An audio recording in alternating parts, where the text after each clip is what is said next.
Բարև ձեզ, Օրագիր Նյուզի եթերում օրակարգն է, տաղավարում այսօր հյուրընկալել ենք Ազգային ժողովի Հայաստան խմբակցության պատգամավոր Լիլիթ Գալստյանին։ Բարև ձեզ Տիկին Գալստյան, շնորհակալ եմ, որ այստեղ եք։ Տիկին Գալստյան, մեր զրույցը ուզում եմ սկսենք Ազգային ժողովում վերջին շաբաթներին տիրող իրավիճակից, որը ակնհայտորեն սրվում է իրավիճակը պարբերաբար, քպոականներն աչքի են ընկնում իրենց ագրեսիվ ելույթներով եւ փոխադարձ վիրավորանքների պակաս մենք չենք ունենում։ Ըստ ձեզ ինչով է պայմանավորված վերջիններիս ճղածոքումները եւ պատկերացնում եք ինչպես եք շարունակելու այս իրավիճակում եւս մի տարի աշխատել։ Ենթադրում եմ, որքան ընտրությունները մոտենան, նմանատիպ սրումներ ավելի հաճախ ենք տեսնելու։ Սրումներ, ինչ լավ բառ օգտագործեցիք, սրումներ։ Եվ այդ սրումները բնականաբար պայմանավորված են սեփական պարտության կամ սնանկության գիտակցումով եւ խորը գիտակցումով։ Եվ բնականաբար, երբ որ բովանդակային ասելիք չունեն, հակազդելու քաղաքական նրանց վարքագիծը մնում է հայհոյախոսությունը, բռնության խոսքը, ատելության խոսքը եւ իրականության մեջ նախընտրական տարում ենք ապրում կամ նախընտրական ոչ միայն մթնոլորտը նախընտրական է, սրված եւ բևեռացած հարաբերությունների վիհը գնալով խորացող եւ իրենք այդտեղ բովանդակությամբ, որովհետեւ խորապես պարտվել է իրանց բովանդակությունը եւ սնանկ այդ բովանդակությունը մասսայական տեսարաններ կառուցելու եւ գոնե վերբալ ուժ են ցույց տալիս եւ բնականաբար նույնիսկ գիտեք ինչ նույնիսկ պարտության ինտելիգենտություն չունեն մարդիկ դա շատ կարևոր հանգամանք է էմոցիոնալ ինտելիգենտություն եւ պարտության մի ժամանակ հպարտանում էին պարտությամբ հայտարարում էին հա եւ բնականաբար դրանք լրացնում են բռնության խոսքով վերբալ բռնությամբ կամ ինչու՞ չէ նաեւ վարքային բռնությամբ եւ դա խորապես պայմանավորված է այն հետագծով որ թողել են իրանց ետևում եւ նաեւ անկարողության արտաքին աշխարհից մերժվածության ինքը ամբողջական համալիր ճգնաժամի դրսևորում է եւ նաեւ նոր նարատիվներով ժողովրդին զբաղեցնելու եւ այլն եւ ցավոք սրտի այս բարոյական ճգնաժամը ինչի մեջ հայտնվ քաղաքական եւ բարոյական եւ համատարած ճգնաժամը ինչի մեջ հայտնվել է հայ ժողովուրդը Հայաստանում թե Սփյուռքում գիտեք նրանք գնալու են իշխանություններ հավերժական ոչինչ չկա հավերժական ոչինչ չկա բայց ես շատ հաճախ մտածում եմ թե այս բարոյական անկում աղետը հետագայում եւ արժեքային այս դեգրադացիան հետագայում ինչպես պիտի ժառանգություն են թողնելու իրենցից հետո ժառանգություն են այո այդ ավերակացած ոնց թակավորեմ դա միևնույն է մենք բախվում ենք եւ այս հարվածային ալիքը մենք բախվում ենք արժեքային դեգրադացիայի հետ եւ այդ հարվածային ալիքը մտնել է մեր բոլոր միջավայրերը Ինչպես ասացի, ճգնաժամը համակարգային է եւ համատարած, խնդիրը դա է եւ նաեւ քաղաքական մերկություն ու սնանկությամբ պայմանավորված։ Իսկ կարողանաք նման միջավայրում եւս 1 տարի աշխատել։ Գիտեք, անկեղծ ասած, ես հետո միշտ փորձում եմ պատմության կամ օտարի հայացքով նայել հայ ժողովրդի պատմության այս շրջանին, ժամանակաշրջանին, ինքս մի բանաձև ունեմ երկիր մղձավանջ։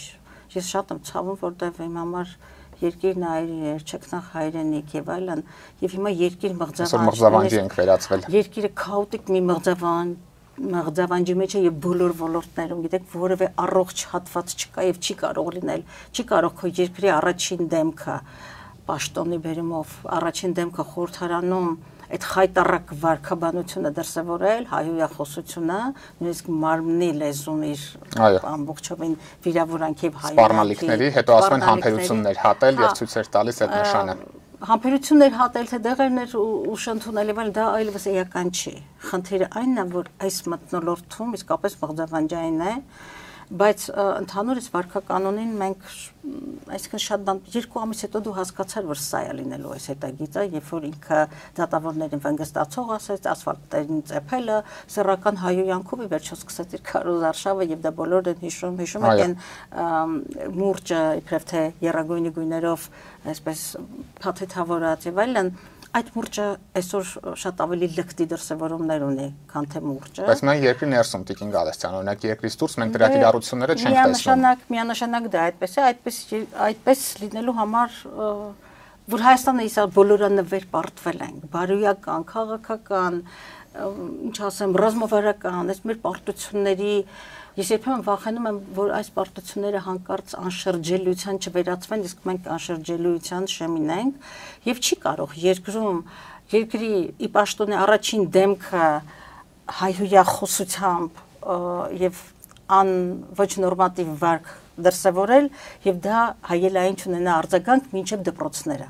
Եվ ուզում եմ դա պրոյեկտել, որ սա համակարգային խնդիր է։ Նաեւ անդրադառնանք Մերձավանի եւ Մղչանի դպրոցներում ստեղծված քաոսի իրավիճակին։ Այս էլ սրանք բոլորը դետալներ են։ Այս կամ այն դպրոցը կոնկրետ մենք երկու դպրոցների մասին հիմա կխոսենք, բայց ընդհանրապես ամբողջական մեր հասարակությունը հիվանդության, պարտության, հուսահատության ռեժիմում է եւ իշխանության քաղաքական մեծամասնությունը ամենօրյա ռեժիմով սնում այդ պարտությունը, հուսահատված, դատապարտված, անղեկ մի հասարակության ենք վերածվել եւ բնականաբար տեսեք կենցաղային հանցագործությունների աճ, թրաֆիքինգի աճ 333%, պատկերացնում եք, այսինքն բանկային զեղծարարություններ, բազմաթիվ անզսպվածությունը եւ դու տեսնում ես, որ վերջին դանակահարումը եղել էր ընդհանրապես ցեխաջրի ժայթկելու կամ ցայտելու պատճառով, հասկանում եք, այնքան են կարմիր գծերը հատված մեր հասարակության մեջ եւ չի կարող քո առաջին դեմքը լինել այդպեսին եւ դպրոցում ունենալ նորմատիվ վարկ։ Չի լինում խոսել կրթական բարեփոխումներից բովանդակությունը դեռ թողնում է մի կողմ, չի կարող դպրոցը, մանկապարտեզը, որևէ կոլեկտիվ հանրային առողջության մթնոլորտում լինի, երբ որ երկրում ծաղկում եւ փաթաթվում է այդ բռնության, զազրախոսության, ատելության խոսքի հայհոյախոսությունը եւ երեք ունեցանք դրա երկրորդ սերիան, այդ ընտանիքի կինը նույնքան զազրելի հրապարակային դրսևորում ունեցավ, իսկ Մերձավանի դպրոցում նախ Մերձավանի դպրոցը ուղղակի անթույլատրելի վարքեր, գիտեք, բայց անթույլատրելի վարքեր երկկողմանի, այսինքն այսպես բանել երևակվեց լուստրացիա, թե ինչ է կատարվում մեր դպրոցներում առհասարակ, որտեղ այսինքն մենք մի հասարակություն ենք, որտեղ ջախջախված են բոլոր հեղինակային ինստիտուտները, արժեքային, այո, ես խոսում եմ արժեքային դեգրադացիայի մասին, բայց հեղինակության բոլոր ինստիտուտները այդ բուրգերը, ընտանիք թիրախավորման մեջ են մեր ինքնաթենական բոլոր արժեքները, ընդհուպ եկեղեցի, որ կարող են իրենց թույլ տալ եւ առաքելական եկեղեցու նկատմամբ այդ ոտնձգությունները կանվեհապարի նկատմամբ, այսինքն մեզ այն բոլոր հենասյուները, որ մեզ ինքնություն են ներարկում, դրանք բոլորը այսպես ջախջախված են եւ նայում ես մի կողմից աշակերտների եւ ծնողների այդ վայրի խրախճանքի տեսարանը այդ ուսուցչի նկատմամբ, հետո ուսուցիչն կողքից հրճվանքի ապրում երեխայի պահվածքով եւ այլն, բայց մյուս կողմից էլ հետո առանձին վերցնում ես եւ լսում ես այդ ուսուցչին, տեսնում ես, որ բոլորովին ոչ համարժեք հոգեբարոյական ասեմ, լավ, կերտվածքով մի անձնավորություն, որը պիտի իմ կարծիքով այդ գոնե այն ինչ որ հրապարակային էր դպրոց կամ դասարան մտնելու ինչ-որ սահմանը հատած մի երևույթ էր։ Գիտեք, այս մեր հասարակությունը ցավոք սրտի ոչ միայն անվտանգային մենք լուրջ մարտահրավերի առջև ենք կանգնած անվտանգային, բայց նույնքան կարևոր է նաև հոգևոր անվտանգության խնդիրները եւ երբ որ մեկ այլ դպրոցում էլ թմրանյութային բաժանել աշակերտների միջև։ Միակ դպրոցը չի։ Մեկի մասին ենք մենք իմանում, բազմաթիվների մասին։ Այո, պետության խնդիրն է, բայց եթե պետության առաջին դեմքը խորհրդարանում զբաղված է լկտի ցինիկությամբ, չի կարող այդ միջավայրում դպրոցներում լինի պետական քաղաքականություն, բարոյական արժեքներ եւ ինստիտուտների նկատմամբ հարգանք։ Մենք Ես խորհրդային դպրոցի շրջանավարտ եմ, որով ես հպարտանում եմ եւ բարձրագույն կրթություն եմ նաեւ այդ շրջանում ունեցել ակնածանքը ուսուցչի եւ ուսուցիչը մեր մշակույթի մեջ ամենաբարձր որակն էր, ոչ թե մանկավարժ, այլ ուսուցիչ։ Հիմա նայում ես այս քաոսը, մղձավանջը, հատված կարմիր գծերը, սա խայտարակ հիվանդ հասարակության բոլոր այսպես դիագնոզները կարող ենք տալ եւ առաջին օրը մեկ էլ տեսնում ենք, որ այդ առաջին դեմքի երեխաների մայրը քաղաքացիական կինը կամ զուգընկերուհին այնուամենայնիվ ընտանիք չի, որովհետև ընտանեկան օրենսգրքով ընտանիք պետությունը ճանաչում է այն պետական գրանցում ունեցող։ Ձեր զուգընկերուհի տված ձևակերպումը վերջերս ջղաձգումներ էր առաջացրել իրենց մոտ։ Դա ինձ համար էական չի, բայց ինքը սոցիալական անկախ նրանից թե իր իրավական ստատուսը ինչպիսին է, այդ կինը ունի սոցիալական դերակատարություն։ Այնուամենայնիվ նա ունի սոցիալական դերակատարություն եւ այդ վարքը հրապարակայնորեն պիտակավորել, վիրավորել, ոչ նորմատիվ բառապաշար օգտագործել Հայաստանի Հանրապետության քաղաքացիների նկատմամբ նշանակում է նա խոսում է տվյալ անձնավորության շարժառիթը հասկանալի է ձեզ համար։ Շարժառիթն էլ է հասկանալի, բայց մինչև ցանկացած շարժառիթ, ինչպիսի շարժառիթ է լինել, լիներ ինքը բացառիկ սոցիալական դերակատարություն ունի որպես հայրապետության վարչապետի առաջին տիկին է սիրում իրեն համարել կողքին լինող անձնավորություն նշանակում է նա ուղղակի տառապում է կամ բացակայում է սոցիալ էմոցիոնալ ինտելիգենտությամբ ինքը ինքնաճանաչման խնդիր ունի, չի գիտակցում նաև թե ինչ հասարակության մեջ է, եւ բայց թերևս ավելի ցայտուն այն է, որ ըստ էության դա իրենց իրական հոգեվիճակն է եւ դաստիարակության կամ վարքականոն նորմատիվ վիճակ է, որովհետեւ նաև այդպես միտող աչքովս ընկա, որ մենք տանը հաճախ ենք այսպես խոսում եւ այս հիմա այսպես լուստրացիա ենթարկվեց Սրանք բոլորը խայտարակցուցիչներ են, սրանք բոլորը խայտարակցուցիչներ են, ինչքան պիտի չհարգես, չգիտակցես քո դիրքի կարևորությունը, բայց ինձ ավելի շատ այստեղ ցավացնում է այն, որ ցավոք սրտի ճակերտավոր չափանիշներ են մեր հասարակության մեջ նետվում, որ այս վարքը ընդունելի կարող է լինել։ Սովորեցնում են, որ նորմալ է սա։ Հա, որ սա նորմալ է եւ հետո ես մտածում եմ նաեւ ինչպես արտավազդը կասկածել, ես ավերակացս ոնց թակավորեմ եւ մեզանի այսինքն ապագա այսպես սերունդներից չասեմ, բայց հաջորդ իշխանությունից ինչ ահռելի ճիք եւ ջանքապետք ոչ միայն դիմագրավելու արտաքին մարտահրավերները, անվտանգային մարտահրավերները, այլ ընդհանրապես մեր երկրի արժեվ անվտանգային ողջ էս համալիրը, որի մեջ հոգևոր անվտանգությունն է, բնապահպանական անվտանգությունը, չգիտեմ, քաղաքաշինական, այսինքն անվտանգային ամբողջ ռազմավարությունը պիտի մենք վերատեսության ենթարկենք, որովհետև այս տեսակը ես երբեմն մերժում եմ այդ տեսակի պատկանելությունը, ոնց կարող է մեր հասարակության մեջ այդքան կարմիր գծերը հատվեին, որ ունենայինք այսպիսի դրսևորումներ։ Տիկին Գալստյան, իսկ ձեզ հայտնի է որևէ այլ երկրի առաջին դեմքի կին կամ քաղաքացիական կին, չգիտեմ, որը Facebook-ով իրեն քննադատողներին նման հայհոյանքներ է հնչեցնում։ Դուք падգամավոր եք, բազմաթիվ երկրներում եք եղել, տեսել եք նման բան որևէ այլ տեղ։ Բացարձակապես ոչ, ես չգիտեմ, միգուցե տոհմատիրական հասարակություններում աֆրիկյան ինչ-որ քաղաքակիրթ երկրներում, որին մեզ սիրում են դասել։ Պոլիտ ոչ կոռեկտ չեմ ուզում լինել, բայց որևէ քաղաքակիրթ երկրում դա բացառվում է եւ նաեւ ինչու գնանք շատ հեռու։ Մենք ունեցել ենք առաջին տիկիններ, տիկին Բելան, տիկին Ռիտա Սարգսյանը, Լյուդմիլան Պետրոսյան, Բելա Քոչարյանի մասն եմ ասում եւ սրանք ընտանիքներ էին, որոնց ընտանիքի որևէ դրսևորում, բացասական դրսևորում հանրային քննարկման առարկա չի դարձել, որտեղ այդպեսին չեն եղել եւ այդ երեք կանայքեր զսպվածության եւ իրենց սոցիալական դերակատարությունը եւ առաքելությունը բարձր գնահատած եւ բացառիկորեն այս օրինակելի դրսևորումներ են ունեցել, որ նույնիսկ համեմատելը կոռեկտ չի առնվազն։ Համարում եմ Տիկին Գալստյան, օրինակ շատերը պնդում են, որ Աննա Հակոբյանի այս ակտիվությունը պայմանավորված է այն իրողությամբ, որ վերջինս պատրաստվում է քաղաքական հայտ ներկայացնել,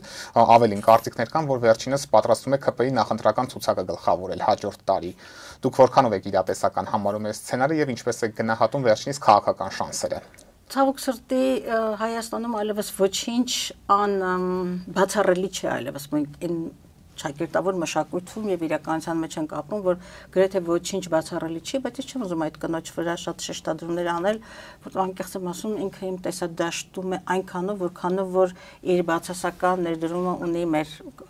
սոցիալական, հանրային մեր կյանքի մեջ, այդ իմաստով, բայց մի բան ակնհայտ է, որ այն արշավը, որ ենք սկսել են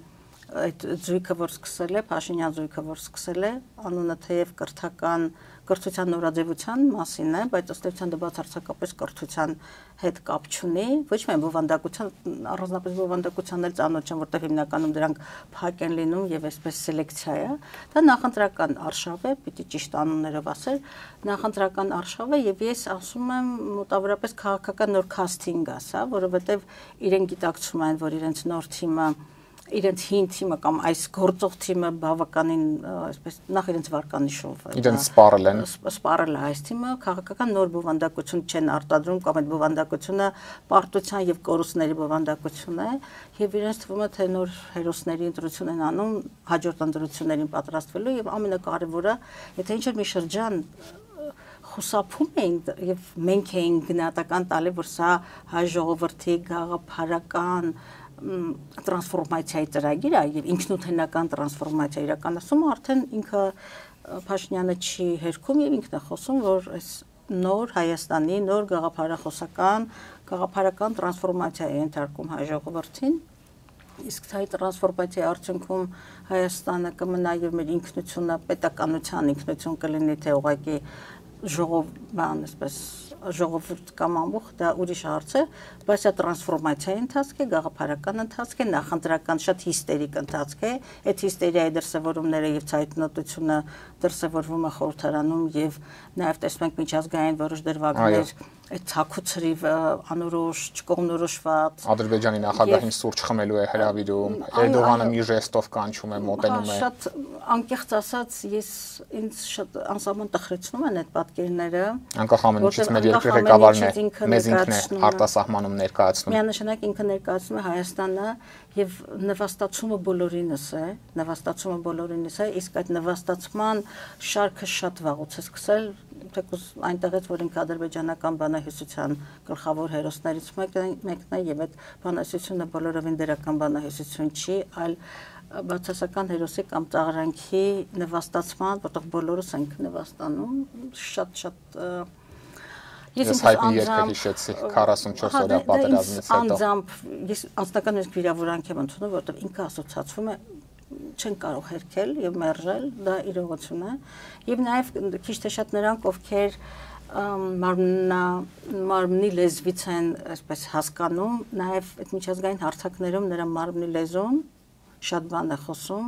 իր ընկճվածության, սեփական տեղը աբսեում չգտնելու, ճնշումների տակ լինելու, նվաստացման, բայց ինչ-որ մի բան կորզելու, որովհետև այսօր արդեն սեփական իշխանությունը ոչ միայն զուտ իշխանության հարցալուծում գիտակցում են, ես կարծում եմ, այլև անձնական անվտանգության հարցը, ֆիզիկական, որովհետև դժվար թե իրենք չգիտակցեն, թե ինչ ահռելի բացասական իմաստով, ինչ ժառանգություն եւ հետագիծ են իրենցից թողել եւ անկախ նրանից, թե ազգային ժողովի այդ փակ միջավայրում, որտեղ ոհմակային հոգեկերտված կամ հոգեվիճակով են կարող են 70 հոգով կոնսոլիդացվել եւ այդտեղ փակ դռների ետևում եւ ոստիկանների թիկունքում ամեն վարքյան են կոճակը, որ կարող է կաչել եւ դան ասֆալտին փռելու եւ այլն, մեկ վարքյան գիտակցում են, որ դա միշտ չի ուղեկցելու իրենց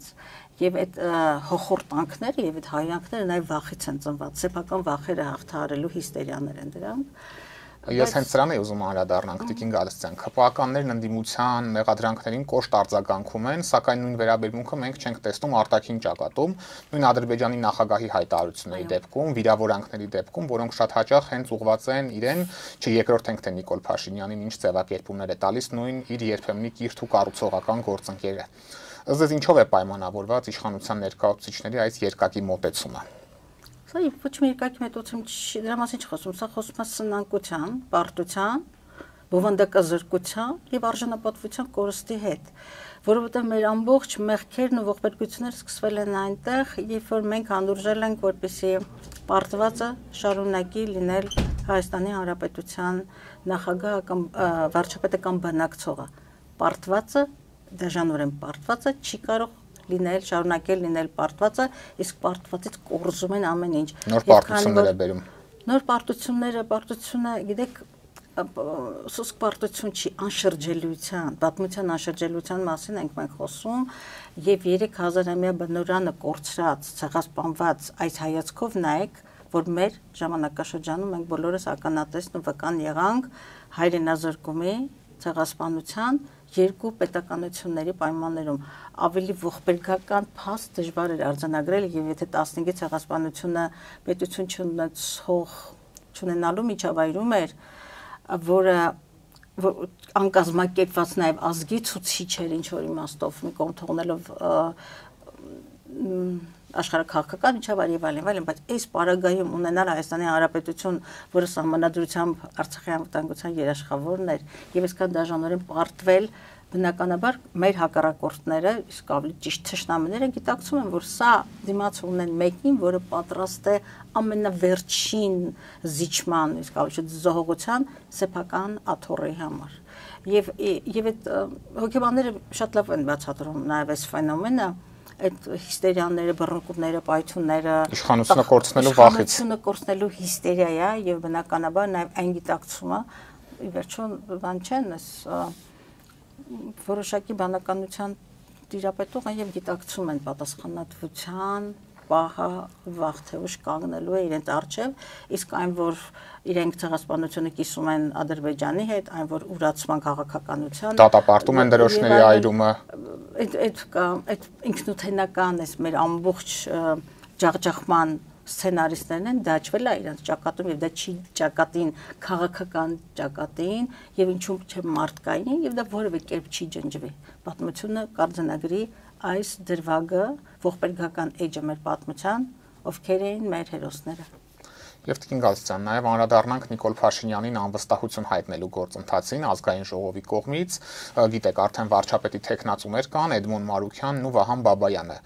Որպես Հայաստան խմբակցության падգամավոր ինչ դիրքորոշում ունեք այս հարցում, որոշում կայացրել եք արդեն ինչպես եք քվեարկելու, եթե այս օրակարգով նիստը այնուամենայնիվ գումարվի ազգային ժողովում։ Նախ ասեմ, որ այս վերջին երկու անունների շուրջ բացարձակապես քննարկում չենք կազմակերպել, բայց ես շատ լավ պիտի ուզենամ, որ մեր հասարակությունը որոշ, այսինքն անվստահության impeachment անվստահության ինստիտուտ է։ Անվստահության ինստիտուտի մասին որոշակի գիտելիքներ ունենա, թեև մամուլում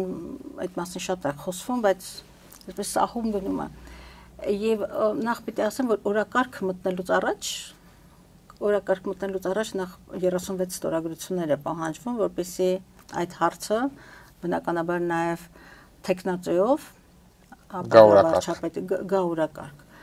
Մենք այս պահին չունենք այդ ստորագրությունները, 36 ստորագրությունները չունենք եւ այդ բոլոր ընթացքից բացի Այստեղ Հովիկ Աղազարյանն ու Հակոբ Ասլանյանն են Էդմոն Մարուքյանին առաջադրել, եթե դուք միանում եք վերջիններից 34 падգամավորով 28 եւ 6 նկատի ունեմ Հայաստան եւ պատիվ ունեմ խմբակցությունները, գործընթացը կարող է, այսպես ասած, սկսել։ Այսինքն Էդմոն Մարուքյանը չի, որ ընդհանրապես մեկ շաբաթ առաջ ասում էր, որ impeachment-ը կեղծ գործընթաց է եւ այդ տարբերս կարծում կեղծ գործընթացը եւ նրա հաջողությանը չի հավատում, որտեղ 36 ստորագրությունը դեռ բավական չի, որպեսզի ունենանք բարձ մեծամասնություն, այսինքն գոնե 56 հոգի падգամավորներ պիտի քվեարկեն։ Բայց ես ուզում եմ նաեւ ուրիշ մի բան ասել։ Մենք ես ինչու եմ պնդում, ոչ թե պնդում, այլ բարձրաձայնում, որ impeachment-ը նախ impeachment-ը օտարահունչ բառը, բայց ինքը ըստ էության անվստահությունն է։ Նախ եւ առաջ անվստահություն սեփական թիմի կողմից։ Քաղաքացիական պայմանագիրը, որը խորհրդարանը ունի սահմանադրական մեծամասնություն, այսինքն 71 ձայն, նախ եւ առաջ ինքը պիտի ընդունի, հաշտվի գնահատականի հետ, որ իրենց տեխնատուն, մեծամասնության տեխնատուն, իսկ նա մեծամասնության տեխնատուն այլևս մեծամասնության վստահությունը չի վայելում։ Հետևաբար այս գնահատումից հետո պիտի գա նաեւ հետևանքները եւ ամբողջ իրավական ընթացակարգը այդ որ Հովիկ Աղազարյանը կամ որևէ մեկն ինքնաառաջադրվողները եւ այլն որ հանկարծ այդ արկածախնդրական առաջարկությունների նոր ձնագունդ են հասունացնում տեղյակ են քաղաքական մեծամասնությունը սեփական տեխնատոյի նկատմամբ անվստահության տրամադրություն ունի թե չունի։ Հատկապես այս ագրեսիվ պահվածքից հետո։ Հատկապես այս ագրեսիվ պահվածքից հետո, երբ որ նրանք ավելի են կոնսոլիդացվել, իսկ իրականում որովհետև վախը կիսում են բոլորը, որտեղ կա կորեկտիվ պատասխանատվության, որքան էլ առաջնորդը մեղքի մեծագույն բաժինը կվերցնի իր վրա, բայց նրանք իրենց լռությամբ, ինչու՞ չէ նաև այդ հռետորաբանությամբ եւ այդ ցինիզմով եւ ազգային ժողով որպես ինստիտուտ վարկաբեկելու մեջ ունեցած բարձրիկ դերակատարությամբ իրանք կիսում են պատասխանատվությունը։ Իսկ միավորվել են ավելի Փաշինյանի շուրջ։ Միանշանակ ավելի կարծրացել է, կոնսոլիդացվել է եւ այդ հայոյախառն վարկագից, այդ ցինիզմը բարձրանալ ամբիոն եւ այդ փողոցային վերջին հայոյանքները տիրաժավորելը, դա միայն խոսում է ամեն ինչ կորցած մարդու վերջին ճիքով են 8 հոտնուկի ոտքերը որ կտրում ես այն վերջինով էլի որոշումը մի գործողություն անի։ Այս դեպքում ինչի համար է այս գործընթացը արվում Տիկին Գալստյանի։ Իմ մոտօրինակ տպավորությունն այնպեսին է, որ գործընթացը արդեն կայացել է եւ Հայաստան խմբակցությունն է խոչընդոտում, որ Նիկոլ Փաշինյանին անվստահությունը հայտնվի։ Համենայնդեպս մամուլից դատելով տպավորությունը կարծես թե այդպեսին է։ Իսկ դուք հետևել եք թե դրանք մամուլի ինչ միջոցներ են եւ այդ մամուլը ինչ քաղաքական կոորդինատից է սնվում այդ մամուլի միջոցները։ Impeachment-ը նախ եւ առաջ բացառիկ բացառիկ մեծ տնային աշխատանք է պահանջում։ Առաջինը ասեմ, որ impeachment-ի նկատմամբ իր վերաբերմունքը եւ impeachment-ի կարեւորության մասին խոսել է Հայաստան դաշինքը եւ մեր բոլոր նախընթաց ընդվզմաշարժումները, հայրենիքի փրկությունը, դիմադրությունը եւ այլն դրանք կամ սրբազան շարժումը, որտեղ Հայաստան դաշինքը բացառիկ դերակատարություն է ունեցել այլ անդիմադիր սեգմենտների հետ միասին, դրանք ըստ էության անվստահության impeachment-ի եւ նոր իշխանություն ձևավորելու շարժումներ են եղել։ Ուզում եմ ասել, մեզ impeachment-ով որպես know-how, այսպես երկնքից իջավ մի խնձոր, Նյուտոնի չբացահայտված օրենքը չէ եւ impeachment-ի պետք չի մեզ հանկարծ ասել գիտեք աշխարհում կա բան զանգ են գուժում կա impeachment-ը որ այս իշխանությունները աղետալի իշխանություններ են եւ վարկյան առաջ պետք է նրանցից բաժանվել ազատվել եւ նոր իշխանություն ձևավորել որը կկարողանա ազգային պետական հունի բերել եւս այդ գնահատականներում դժվար թե մեզանից ավելի այսպես թանձր գնահատականներ են տվել բայց impeachment-ը սովորական ընտրական գործընթաց չի որ օրենսդրական բարեփոխումներ բերեմ այս կամ այն օրենքում եւ կարողանամ ձայների բարձրամասնությամբ այդ օրենքը անցկացնել ես ասացի որ դա ուզում է բացառիկ ազգային կոնսոլիդացիա դրսի տնային աշխատանք եւ քաղաքական բոլոր ուժերի համախմբում եւ որևէ քաղաքական ուժ փողոցի բացառիկ փողոցի ճնշում եւ որը քաղաքական ուժ այլ քաղաքական ուժ ընդ որում նորահայտ քաղաքական ուժ եւ շատ բան ցակումնաբանությամբ ոչ արատավոր ցակումնաբանությամբ եկեք այսպես ասեմ արատավոր ցակումնաբանությամբ քաղաքական ուժ Նիկոլ Փաշինյանի հետ պատասխանատվություն չկիսած երբևէ Նիկոլ Փաշինյանի հետ կիսած նաեւ պատասխանատվություն խոսքը վերաբերում է Աղազարյանին եւ մյուսին միշտ անունը առանձնապես չեմ հիշում այդ պատգամավորի որտեղ ոչինչով չի պնդում է 3 պատերազմի է մասնակցել դրանք էական բաներ չեն, նույնիսկ անկեղծ եմ ասում, ազգանունը չեմ հիշում, այսինքն նրանք չեն կարող ինձ պարտադրել որևէ օրակարգ, եթե դա իմ օրակարգը չի, եւ նաեւ այդ օրակարգի գեներատորները ովքեր են, ինչ վարքաբանություն ունեն եւ որտեղից են սերում։ Եվ ես որպես քաղաքական ուժ, ես որպես դաշնակցություն Հայաստան դաշինք, ես թույլ չեմ տալիս որևէ մեկին ինձ պարտադրել օրակարգ, որի ծնունդը, որի սինությունը, որի այսպես ասեմ չմարսվածությունը, ուղղակի քաղաքական արկածախնդրությունը եւ ուրիշ ոչինչ եւ որքան պիտի չհարգել նաեւ սեփական ժողովրդին, ինչ որ կեղծ օրակարգով, ես կեղծ օրակարգ նկատի չունեմ խորհրդարան Փաշինյանի impeachment-ի անհրաժեշտությունը impeachment-ը այս պայմաններում քաղաքական մեծամասնությամբ ազգային ժողովում ոչ թե ինչը, այլ ինչպեսը սեփական թիմից Իզգոյ հայերեն հիմա այդ բառը կհիշեմ մերժված այո սեփական թիմից մերժված եւ մի 2-3 ամիս առաջ կամ նրան Քրիստոսին հավասարեցված բան այդ բարոյական արժեքներով մարդը այդ բազմադիմության մարդը չի կարող ինձ որևէ օրակարգ պարտադրել թելադրել եւ հասարակությանը նույնպես եւ ինչ վերաբերում է Էդմոն Մարուքյանին Փառք Աստծո դա Քրիստոսից առաջ երկրորդ հազարամյակում չէր, ընդհանրապես վերջերս էր, որը պատերազմից հետո Էդմոն Մարուքյանը մի խոսքով Նիկոլ Փաշինյանի հատուկ հարցերով բանագնացներ եւ մինչեւ 24 թվականի հունվարը։ Այո, մեկ տարի առաջ։ Հետո ինձանից ավելի ինդիմադիր դարձավ։ Ես անձամբ սա իմ անունից եմ ասում, ինձ համար ամենաարդյունավետ քաղաքականությունը բարոյական քաղաքականությունն է եւ ես գերադասում եմ իմ ժողովրդի հետ խոսել անկեղծ։ Ես գերադասում եմ անկեղծորեն ասել, որ impeachment-ը այո մեծ համար շարունակում է մնալ օրակարգ, բայց ինչպես է շատ կարևոր է եւ շատ կարևոր է հերթական անգամ հուսահատության դուռը չհասցնել, նոր հուսահատություն չհանգեցնել հասարակությանը, որովհետեւ այս պահին մենք դեռ փողոցի հոշկու այդ ալիքը չենք տեսնում, իսկ դրանք զուգահեռ process-ներ են։ Ճիշտ այնպես ինչպես կարողացավ 18 թվականին այդ process-ը մի անգամ անցնել, իսկ հենց այնպես քաղաքական եւ որը ուժ նաեւ չի կարող ինձ պարտադրել որպես քաղաքական ուժի իր սեփական օրակարգը, իսկ եթե որևէ ուժ այդքան համոզված է, որ ինքը կկարողանա թե փողոցում, թե խորհրդարանում այդ տնային աշխատանքը լավ կատարել, ինքը իմ կարիքը չի ունենա։ Դուք պատրաստ եք աջակցել նման ուժի, եթե այդպեսին լինի։ Միանշանակ, բայց դա ավելի շատ ոչ այնքան ուժի խնդիրն է, այլ ժողովրդի։ Ես պատրաստ եմ միշտ լինել որպես քաղաքական ուժ, որպես քաղաքական պատասխանատվություն կարող անձ միշտ լինել իմ ժողովրդի բացառիկ բյուրեղացած ազգային շահերի կողքին եւ նաեւ առաջնորդել եւ լինել զինվորներից մեկը, բայց ինչ որ տեղեր հասունացած օրակարգեր, որոնք բավարար գործիքակազմ չունեն եւ թվա թե ես բան հայտնագործեցի, չգիտեմ, նոր Էվրիկա, Ամերիկան են հայտնագործել, գիտես, impeachment կա եւ պատասխանատվությունը գցել, քաղաքական պատասխանատվություն։ Իմ այս ամբողջ խոսույթը այս հարցի առնչությամբ ես վստահ եմ եւ իմ թիմի վերաբերում է քաղաքական պատասխանատվությանը։ Մենք ոչ թե մերժում ենք impeachment-ի եւ այս իշխանություններից օր առաջ ազատվելու ուրեմն առաջնահերթությունը, այլ ինչպես է, որպեսզի նոր սպառնալիքների, նոր վտանգների, նոր ազգային բախումների եւ ներազգային պարակվածության նոր դուռ չբացենք։ Իսկ մնացյալը օրենքների ընթերցում, տարընթերցում օգտակար խորհուրդներ տվողների մի մեծ բանակ կա, որ շարունակ օգտակար խորհուրդներ է տալիս։ Ամեն ինչի մասնագետ, ընդ որում 21 թվականի ընտրությունները չհաղթահարած քաղաքական ուժեր, եւ դա եւս ինձ համար այնուամենայնիվ ցուցիչ է, եւ մեր քաղաքական գունապնակում որոշների դերակատարությունը դեռևս ջնջված չի, որտեղ նախ հիշողություն ունենք եւ տեսողական հիշողություն ունենք, եւ մի ժամանակ սազանդարությամբ զբաղվող այս քաղաքական ուժի սազանդարները չեն կարող այսօր ինձ թելադրել օրակարգ, այն էլ տհաս քաղաքական օրակարգ, մինչև վերջ չմշակված։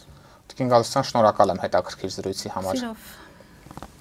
Օրակարգն այսօր այսպիսին էր, այն ամփոփեցինք Ազգային ժողովի Հայաստան խմբակցության պատգամավոր Լիլիթ Գալստյանի հետ։ Կհանդիպենք։